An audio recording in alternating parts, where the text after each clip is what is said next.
Guys, welcome to my YouTube channel. No? This is Kuya Potpot Vlog at meron isang reaction video. No?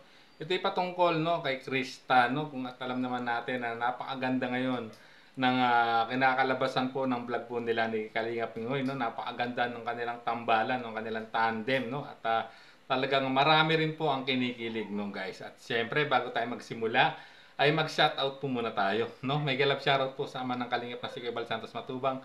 Ate Edna Vlogs, Kalingap Rap, 10 ng kanyang mga kasama. At syempre, mega love shoutout po sa lahat po ng sumusuporta sa buong team Kalingap. Isang mapagpalang umaga po, tanghali o gabi mga Kalingap, saan man kayong sulok ng mundo naroroon. Naway lagi po kayong gabayan ng ating poong may kapal. At yun nga guys, ang topic natin ngayon ay patungkol dito kay Krista. Guys, dahil meron pong naitanong dito si Maria Ligaya Vlogs kay Krista, no, sa kanyang vlog dati. No? Kung saan itinanong po, no, ni Maria Ligaya si Krista, no, kung posible bang magkagusto rin po si Krista sa lalaking may edad sa kanya. So, ayan guys, at meron tayong panonooring maikling video, no, at maririnig nyo ang magiging sagot po rito ni Krista, guys. So, panoorin po natin.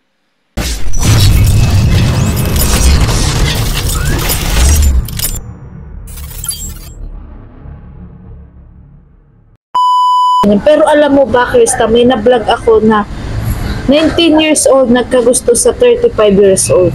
Oo. Posible pala talagang mangyari. Oo, na ma-fall in love sa ano. Yan sinasabi nila ng Age doesn't matter. Oo nga. Tapos age just a number. Oo nga. Siya nga. Pero kung ikaw, ano, Krista, tatanong ito. Halimbawa, dumating ka na sa tamang edad. Ano, may tasal ba, may nagkagusto sa yung mas matanda sa iyo? Possible ba na parang ma-fall in love ka din or depende? Depende po kung makita ko siya na yung gusto ko po sa lalaki. Sa lalaki. Kumaga po, yung gusto kong treatment na Ay, nahanap. siguro po.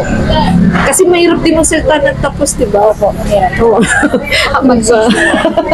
Kaya, Kaya mas mabuti pong kilalanin ko yun. Ayan. So, yun po. Ayan guys, no, narinig nyo yung naging sagot po, no, sa tanong po, no, ni Maria Ligaya kay Krista kung posible bang ma-inlove din siya sa lalaking mas ahead sa kanya kung sakaling dumating yung sa point na nasa tabang edad na siya. So dito napakaganda ng sinagot ni Krista, no? Ang sabi niya, age is just age doesn't matter, age is just a number. At ang pinamagandang sinabi niya rito, no, kung nasa lalaking 'yon kahit may edad pa, ang mga qualities, no, na hinahanap niya sa isang lalaki. So, at siyempre, ayaw niya kasi magsalita ng tapos. Tama naman yung sinabi ni Krista, no? Kung doon sa lalaking 'yon, no, kahit malayong gap nila, kung yung qualities ng lalaki, no, na hinahanap niya sa isang lalaki, ay makikita niya doon. At talagang ano, no, kinilala naman niyang mabuti yung guy, ay walang masama na may in love si Krista sa lalaking may mas may edad sa kanya o ahead sa kanya, no? Basta ano, no, na ano yan, tulad ng sinabi niya, yung qualities, ika nga, no, kung nandun lahat, no, yung katangiang hinahanap niya, no, pagiging mabait, sweet, marespeto, magalang, family-oriented, ika nga, wala na pong masama guys, no? Marami naman pong nagkakaroon ng relasyon, no, na minsan ahead yung guy kaysa sa babae.